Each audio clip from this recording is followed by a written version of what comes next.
You just tuned in to Set for Success with your host, Richard Lannon, but you knew that already, didn't you? We're going to continue our journey to help you create a roadmap to change your business, career, or life, and we're going to do this through chatting with one person at a time to uncover people's lives, their business, their journey, their successes to help you create the success that you deserve, and you do deserve to be successful. I'd like you to say that right now. I always get my listeners to do this. I deserve to be successful. You do. Whatever success means for you, you should define it. Don't listen to anybody else. Figure out what success means to you and achieve it. All right. So if you listen to the show, you know I love quotes. I always like to start off with a quote of the day, so to speak. And so today's quote's this. People and organizations need to trust that their digital technologies are safe and secure. Otherwise, they won't embrace the digital transformation. Digitalization and cybersecurity must evolve hand in hand. Now, that quote actually comes from a website with no mentioned author. I usually try to feature an author, some quote for an author, but in this case, I don't have one. But here's the case. It does come from Siemens' website, from the Charter of Trust. And I thought it was sort of an interesting way to sort of open a monologue because we're going to chat a little bit about technology, a little bit about security and safety and those kind of things today. Because the digital world changes everything. Think about it. Artificial intelligence and big data analytics are revolutionizing the decision-making process. Billions of devices are being connected on the Internet of Things and interacting on an entirely new level and scale. Your house is getting smarter. Your car is getting smarter. Your phones are getting smarter. All your technology is all connecting. So I have a question for you. Do you feel safe and secure? Think about that question for a moment. Do you feel safe and secure? It's an interesting question. Very, very interesting question overall. As people, it's easy to blindly go about our lives connecting all technologies, agreeing to whatever comes into our email without giving it a second thought. Think about it. How many times have you received something in your email that says, we've just updated our agreement? And you go, okay. You just click, okay. And you accept it right away. Or something shows up in your email and you just open an attachment without even thinking twice about it. We all do those kind of things. As technology advances, our networks become smarter and we become more connected. As data moves faster than a wink of an eye, our security and our safety become more important. I find it interesting that people will take care when they go out for a walk down the street. They'll think about the time of day, the time of year, their location. They'll pay attention to their surroundings. Or they will protect their valuables in their home with locks, alarms, and a safe, and make sure everything is secure when you leave for that all-important vacation or trip or weekend away. But when it comes to their personal or business computing, they open themselves up for ransom without understanding the very basics of what's about keeping themselves safe for their business and their family and themselves personally. So I ask you, do you feel safe and secure? Do you know? So here's what we're going to do today. As I gave it some thought, I wonder who could come in and talk to us a little bit about technology, about infrastructure and the various things that are going on, and a bit about, I guess, what it comes down to safety and security when it comes to our technology. Someone who knows technology industry and who helps small businesses and people like you and me to put things in place to make sure that we stay safe and secure. So I'm looking forward, and I was looking forward to chatting with this person today. I'd like to take this opportunity to welcome Kyle Milakhin to the show today. Kyle, I believe your company is Informatics Technology Group. Informatics Technology Group, yeah. Yeah. Welcome to the show, Kyle. Thanks, Richard. Yeah, it's nice to have you back. I know you've been on with me before. I think it's been a few times we've talked various things. Now, you have a very interesting business, and maybe that's where we can sort of start, because I think the last time we chatted, you're a little bit smaller and you've grown a little bit. But let's start off there. What is it you guys do? So one of our primary areas is what's known in the industry as managed services. So we are the IT department for a variety of different organizations that don't have the size that they would require their own internal IT staff, or they don't want to have that as part of their core operations. So yeah, so that's really what you offer, right? Exactly. So we'll handle all of their back office infrastructure, manage their backups and disaster recovery, manage their security, manage their servers, manage their networks, and then take care of all of their employees and user problems. Yeah. Just to give our listeners some idea, now I know that you're business to business, so you don't do business to consumer, home technology. Correct. Yeah, business right? to business. So the type of clients or type of organizations you would work with, how would you define them? Professional services companies, engineering firms, manufacturing companies, construction companies, those types of things. Are there any particular size groups that you work with, like anything from the small half a dozen 5 people? to 150. Okay. Some larger ones where we have they have their own internal IT departments, but they need some specific project help. So you augment the Exactly. department, right? That kind of thing. Yeah, and so you've grown a bit into this space. So that's in our marketplace. That's considered that small to medium size type environment. Let's talk a little bit about challenges. I mean, I am going to step back into a little bit more in your background and stuff, but if we were just sort of give sort of a wide sweep right now, what are some of the key challenges that these organizations are having, and that people are having, I guess? Well, from a technology perspective, they're trying to rationalize aging infrastructure. So people have put things in maybe 10 years ago and haven't updated it, and trying to figure out why is an update important? What's wrong with my equipment that I bought in 2009? Doesn't seem like that long ago to most people, but it is, and there's been significant change in what the technology is and can do and how it's secured. And it's amazing how that is, and I'm actually just in the middle of a technology upgrade myself too. And when I look at that upgrade, I mean, I run totally with laptops, right, or notebooks, whatever word you want to use. And it's fascinating to see, when you have a notebook that really worked just fine. It's 10 years old. It still does what you need, right? If you just do word processing, do spreadsheets, like basic business functionality. But when you integrate or take a look at where the technology has changed, it now doesn't operate anymore. It works really slowly, or there are challenges with it, right? Yes, one of the most significant things this year is Microsoft is ending support for Windows 7 in January of 2020. So there are a ton of people who are still on Windows 7 in a very real way. Yeah. And trying to get people to, race against the clock, so to speak, to get everybody onto Windows 10 is a bit of a challenge for some organizations. Yeah, it's interesting you would actually say that as an upgrade. I know we're going to talk about security and stuff too. And I see it from a strategic perspective, where the conversation will come up about, you're talking about Windows 10, making that change, or do they jump over to the Google platform, right, the Google Doc platform? And so there's always interesting conversations that happen with that one. Well, you still need a base operating system on your machine. So whether you're using Google's productivity suite or Microsoft's productivity suite, you still need to have a base. And most people are going to be running Microsoft's base Windows, operating system, unless you're doing Linux, but very few corporations are doing that. Yeah, pretty much we can pretty much say that Windows owns the operating world, especially in corporate. Yeah. So I think what we'll do, I think we've established very nicely what you guys do and everything, and I would really love to talk about in the next segment, and I know that you're the man to do this, talk about what some of the challenges are with the operating systems, but then we'll start to move into some of the security and safety issues and everything too, because those kind of things must come up. So Kyle will share some of that stuff with us when we come back. We'll be right back. Hello all, I'm hanging out with Kyle today, and we've been talking a bit about technology. Now, Kyle, just before we went on our break, we were talking a bit about the standard operating systems, right? I mean, we know that there's a big change happening right now. Lots of people having systems in their office or at home, and they're moving from an older Windows platform to a newer Windows platform.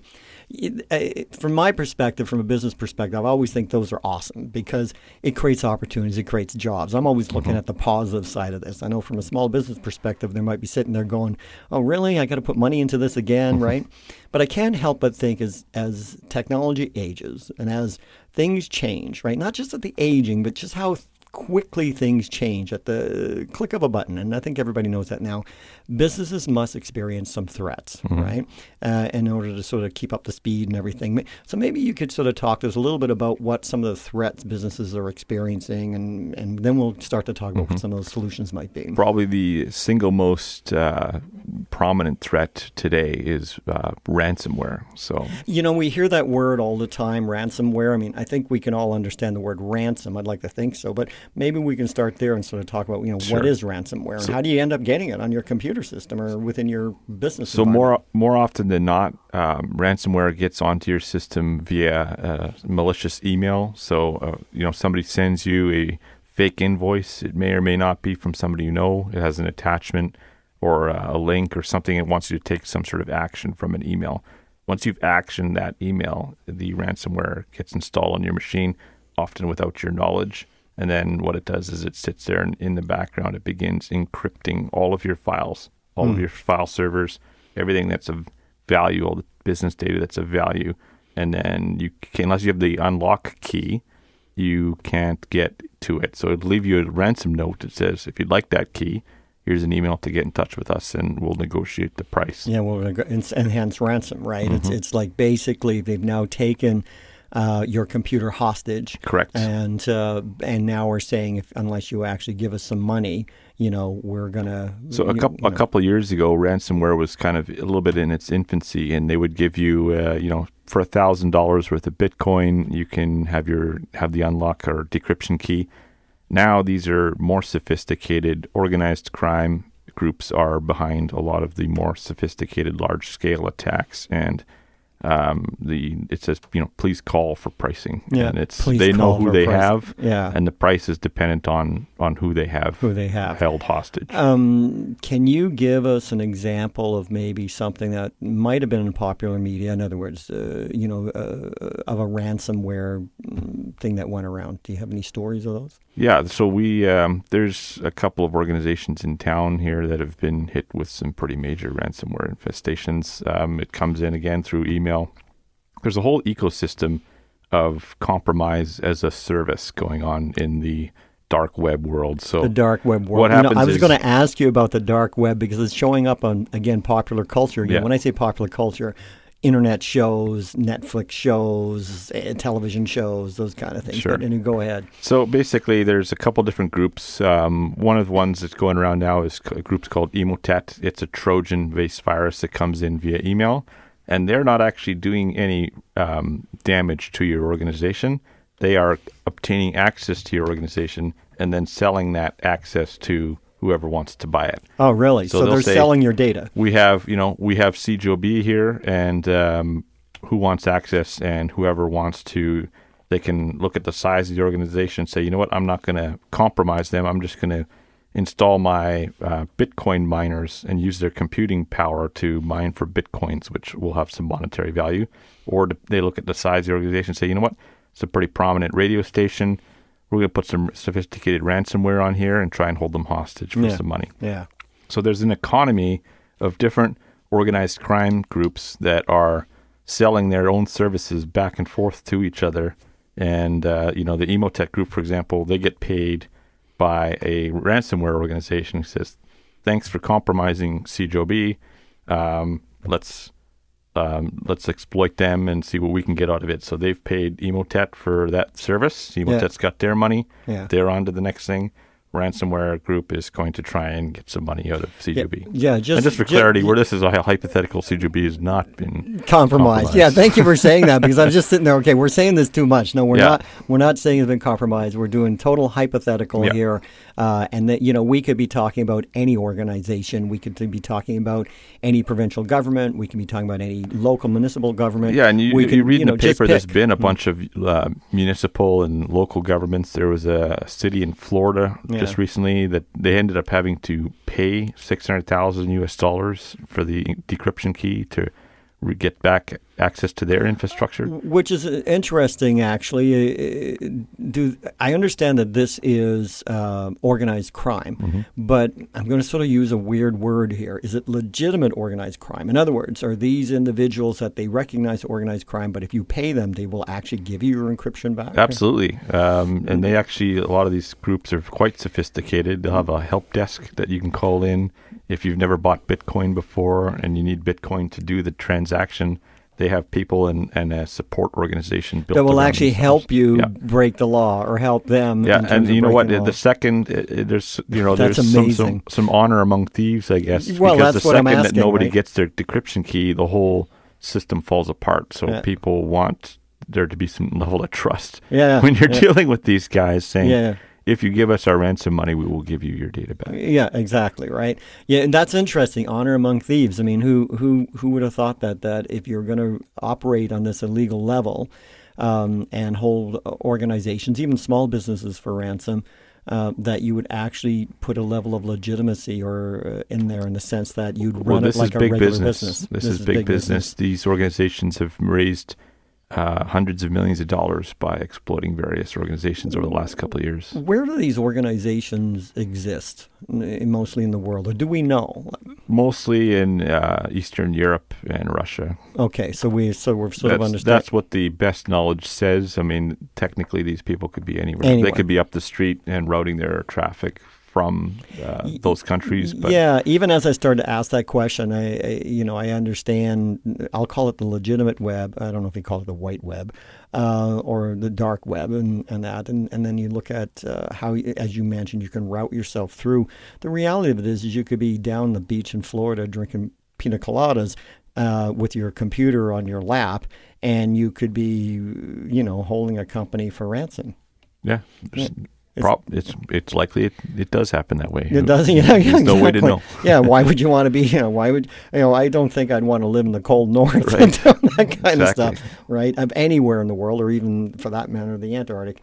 It does actually create some interesting questions in terms of where things would go when we come down to ransomware.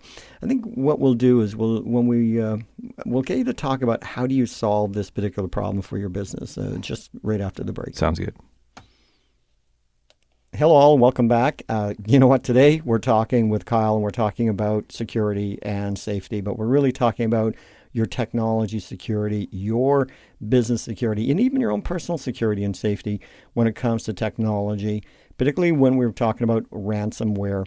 And Kyle, you're providing me a lot of really updated information about ransomware. I mean, I've been very aware of it.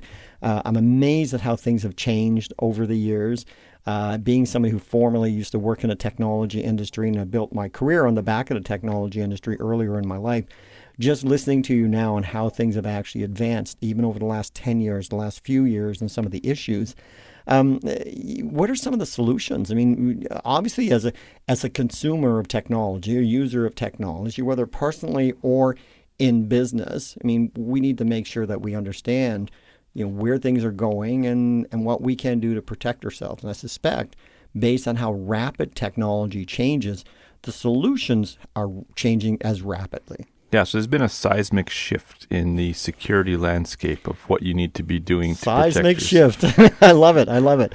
So traditionally, you would run in your home and in organizations antivirus. Yeah, Now, like a Norton or a McAfee. there's a whole stack. There's a whole bunch of of them, right? products. Yeah. There's lots. But these traditional antivirus engines are signature based. So that's no longer doing it. You need anti-exploit based security software. And Okay. I'll get into what that all Yeah, means here. so you're going to have to tell us what signature-based means and anti-exploit. Exactly. So you're going to have to talk signature-based, I love to use the analogy of an electronics store. So electronics store is your computer, and a signature-based antivirus software is a guy at the front door who has a book of police mugshots of known bad actors. Yeah, okay. And as people are coming in and out of the electronics store, it looks at the mugshot book and says, "Oh, we've seen this guy before. They can't Sorry, be in you here." can't come in." Yeah. Or, "No, we haven't seen them. Come on in." Yeah.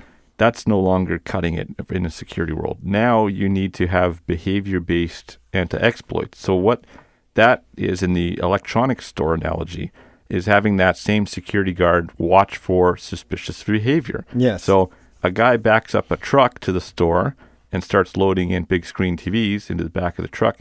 That is malicious behavior. It doesn't matter whether or not we've seen that person before. Yes. The mugshot book is useless. So we're going to stop that exploit of the electronics store based solely on the bad behavior that's going on. It's interesting you would say that because I would think security people, advanced security people, and police and that get trained on behavioral cues, and that's sort of what you're saying is not just the picture or the stereotypical picture that we have of a bad person, right, or a criminal. It's really the behavioral aspects. Correct. So that's been the shift in security software. And, all of these big scale attacks are what's called a 0 day. So the software, the malicious software has been tuned for that specific attack. So no signature-based antivirus is ever going to pick it up because it's brand new. Yeah. It's a 0 day. It just came out today. That's where the 0 day So concept. they call it 0 day Exactly. today. So unless you're running next generation anti-exploit with behavior-based machine learning, you're at risk of this stuff happening to you. You could have the best signature-based antivirus in the industry. Yeah. It will not stand up against these 0 day attacks. Okay, so wow, is there software that you can actually buy that does what we're talking about? Oh, yeah, there's a number of really good ones. We have our preferred partner in that space, a company called Sophos. They're far and away the industry leader in anti-exploit machine-based security software and next-generation tool sets. Now, is that more for like a business, or is that can be for? They actually have Sophos has a free home edition Okay. for up to 10 machines, so your listeners could go and get that today and get some of the same protection that enterprises are using on their home computers today. Okay, will that work? So and here's my key questions, right? Just the easy ones, because I want to try to protect both the business but also the person too, right? Does that software work with maybe your other antivirus signature-based software that's already on your system? You can put it on top, the anti-exploit piece, or they have the full suite that also does traditional signature-based antivirus and the anti-exploit engine as a single package. Okay. I don't know this company. I'm usually pretty sharp on a lot of this stuff, but we're talking about changes and advances happening. How do you spell the name of that company, or can you? Sophos, Sophos. Sophos. Sophos. Okay. This does create, I guess, some interesting other questions and everything. I mean, really, what do we need to do additionally, I guess, regarding our security on our systems? Well, you need to be running this anti-exploit-based security software on all your endpoints. Now, whether it's Sophos or another vendor that does a similarly good job, you need this. If you don't have it, you're waiting for this to happen to you. You're waiting for this. The other thing you need to do is you need to spend a significant amount of time training and educating your staff. Almost every single one of these major ransomware attacks starts with the compromise of a person. You can invest millions of dollars into the best security infrastructure that money can buy, but if you don't train your people, the people remain the weakest link. So there's all kinds of clues and ways to tell what is a malicious email and what isn't. Some of them are very well advanced, and even folks like myself have to really pause and take a good hard look at something like, wait a minute, am I expecting an invoice from you, Richard? Why would you be sending me an invoice? It's professionally written, it looks fantastic, but why would you're not invoicing me for anything in our relationship? The other one, too, is that you see with the banking system, right? I mean, how many people get emails that have one of the top 5 banks logos on it, and it's very well professionally written. And some of them are so good, they'll actually connect to the bank and download the latest ad campaign from the bank's legitimate website and show you real stuff in the email. So it's like, wow, it actually looks like Bank X sent this to me. And it, just know that your bank would never ask you to confirm your login details or anything like that. And as a matter of fact, let's take a minute to talk about two-factor authentication. Okay, with that, you know what? I think we'll take a short break and we'll talk about that when we return. Sounds good. That was called two-factor authentication. This is Richard Lamb for Scepter Success. We'll be right back. Hello, everyone. Welcome back. I'm hanging out with Kyle today from Informatics Group, technology group. And we've been talking a lot about security today and keeping your technology secure. By the way, I want to just sort of clarify. When we've been talking, I've been thinking, home computers, business computers, laptops, and all that. The stuff we're talking about applies also to all technologies, right? So all integrated technologies. So this applies to your smartphone and that too. Absolutely. I would think, yeah. So we were talking a little bit about security, and I think, what was the term that you used just before the break? Two-factor authentication. Two-factor authentication, and then I know during the break you were talking about multi-factor authentication. Yeah. So maybe you can talk to us a little bit about that. Sure. So really there's 3 factors that you could have to authenticate yourself. It's something you know, something that you have, or something you are. So something you know is a password. Something you have is a token or other device. And something you are is a biometric. So the concept of two-factor authentication means that you should be using at least two of these things to authenticate yourself. Yeah, and so if we go back to the whole idea of financial institutions, just momentary, you have your user ID and your password, but then it So comes that's something in, you know. That's something you know. But then it shows up and asks you a personal question. That's still something you know. Still it's something not a you know. two-factor. Okay. So you need a token, and a lot of people will set up so that it texts you a code. A number. So I could disclose my password to you, Richard, either intentionally or unintentionally by falling for one of these phishing emails. Yes. But unless you have my phone, something you have, Yeah. that password's useless to you because it's going to ask you for the one-time password token that gets texted to me. Yeah. And so that's a two-factor. That's a setup. two-factor. That's something that absolutely every single person who is hearing this message now needs to go and set that up for themselves immediately. And can you set that up in most? I'm going back to the financial institution side because, even in talking to my friends, we talk about how much time we actually go to banks anymore. I don't know anybody who actually walks into a bank anymore. Like really, too often they go to a bank machine or they do all their banking on their computer system. So it's something that's just part of our lives now. Yeah, right? so some of it is arguably two-factor. Like if you go to an ATM, it's something you have as your debit card, something you know is your PIN. But if you compromise the PIN and then you also get your card skimmed, now they can impersonate the something you have piece. So very easily. There's some catch-up I think that needs to happen in true multi-factor authentication for that. But most major applications, Google, Microsoft, things like that, are going to give you multi-factor or two-factor authentication capabilities. So we did the two-factor, multi-factor, something you are. I think it was. Yeah. So biometric fingerprint. There you go. The problem with biometrics and why you haven't seen them their widespread adoption is the only true biometric that everybody has is DNA, and how many people want to give their DNA every time they log in it's just somewhere. not popular. So you can have thumbprints, but what if not everybody has a thumb, or they have a severe burn on their thumb that doesn't work? So iris, same thing when you do an eye scan. If somebody's vision impaired, they won't be able to use that. So it's not, you need something that's universal, and that's why you haven't seen the widespread biometric adoption. It's interesting you would say that. So I mean, you're obviously familiar with password generating technology, right? And there's some good technology out there. I mean, our household, my business uses one that we actually don't make up our own passwords. We have a 2 or 3 tier system that does it and gets all encrypted. At the very least, people should be using a passphrase, instead of just, brown dog, you say, I like to take the brown dog for a walk, could be a passphrase. It's long, but you get used to typing in. It's supposed to be difficult. Everything with security is supposed to be difficult. The other thing is, too, is you talk about words and that you can also... and I read this years ago, and that is you can use words, but as long as you translate those combination of numeric values, and make an O a 0, make an E a 3, that type of stuff. Those kind of things, right? You can also go through and sort of restructure. But all that is useless if you fall for a phishing campaign. So coming back to end user training, you need to spend time on this, and there are tools that will allow organizations to send out a fake phishing campaign to their staff and get a report on who is, over the course of, say, 3 months, continuously falling for the same or different tricks.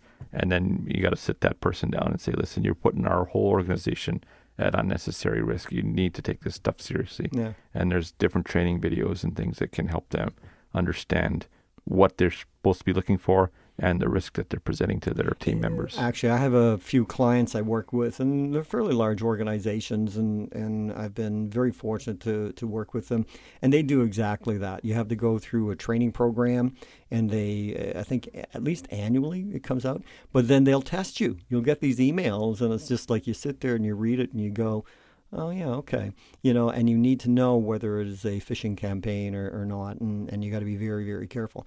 The other thing you can do, and I suggest to people, is that if you get something from your bank or you get something in your work email or what have you, and it doesn't look quite right, there's usually a group you can contact to verify the email. Call them up. In the spring, popular phishing is coming from Revenue Canada. Fake. Hey, fake. We got your deposit early for you here. Just go ahead and do an e-transfer deposit, but what they're really doing is harvesting your bank credentials. So yeah, and then they're going to take everything from you that they can. yeah, right? it's really sad, but this stuff works extremely well, Yes. and that's why people are continuing to do it. So people need to be diligent. So we're talking about authentication. We're talking about having a 3-factor authentication if you can. Two. At least two. Well, 2. Sorry, the reason why I bring up 3 is that I know some people that do have that I work with that is not just their password, but they get a token and a thumbprint. Great. And they have those 3 levels, and I've watched them do it on their phones. And okay. What I find interesting about that is that thumbprints on your phone stay behind. Mm-hmm. And so unless you're actually cleaning your screen and keeping everything clean, if somebody was to actually get your phone from you, they could, in essence, pull your fingerprints off. Yeah, it. there needs to be a balance because, at you the end of the crazy. day, if somebody really wants to get into your organization and spends time, money, and effort on it, they're going to get in. Yeah. They're going to find a way. Yeah. So, it's all kind of spy movies. You put a gummy bear on the phone to get the fingerprint and stuff. You just got to do a best effort so that you're not going to be falling victim to the run-of-the-mill stuff that's just out there. When we talk about business in this particular space here, because we're trying to keep it all focused on ransomware and the whole concept of in some way, shape, or form that your business is taken for ransom, are certain organizations more targeted than others? Like, is there a general trend towards what these organized crime groups are really after? There's a lot of this, what's called spray and pray. So just blast out as many fake email campaigns as you can and see what sticks. Okay. And then analyze who you have after that. And then that's where this ecosystem comes in, where groups that are doing the spray and pray compromise are then selling access to different sized organizations to other groups that actually do the exploit and attack. So they're setting the price on, hey, we have access to this, 10,000 person organization. Price for that's going to be pretty high. Therefore, your ransom is going to be pretty high because the ransom group wants to make a return on their investment in getting access to compromised stuff in the first place. So, but the small business owner, half a dozen people, 25 people. I mean, these are half a dozen's probably only a couple $100,000, up to 25 people or so. They're probably a couple of $1 million. I mean, they're not huge organizations. How at risk are those organizations? Probably more at risk because they have more than likely not done any of some of these basic security stuff. Even 10-year-old technology is absent from a lot of these organizations. So they're very much at risk. They're very much at risk. What these ransomware programs are going to do, they're going to wipe out your backups first and then compromise your production data. So that make sure even if you try and restore, unless you've architected your backup solution properly, which organization like mine can help you do, you're going to be really having a bad day. And then you're going to get that ransom price, and it's going to be into the 6 figures a lot of times, and that's a large chunk of change. That's a large chunk of change, especially for a small organization. Something it's you don't want to be having to pay out some kind of 6 figure, especially if you're only. And you're just supporting company. Organized crime. Yeah. At the end of the day, you get your data back, but you funded somebody else's criminal activity. Kyle, you're an awesome guest. I've always enjoyed having you on the show. If you had a final thought for our listeners, what might it be? End user awareness training. It can't be overstated. This is where the problem starts, and it might not be taken seriously by a 6-person automotive garage, for example, but you need to take it seriously. Make sure your people know what's going on. Take 10 minutes at a staff meeting and just talk to people about general security awareness. And keep it forefront. That's your best line of defense. If somebody would get in touch with you, how would they go about doing that? They can call at 204-289-3045 or email info@informanix.com, informanix.com. Awesome. Kyle, you're a great guest. I really appreciate this. I think this is valuable information for our listeners. As listeners, if you got a thought, an idea, or a question, just send me an email at richard@setforsuccess.ca. And do remember to do your best, invest in the success of others, and make your journey count.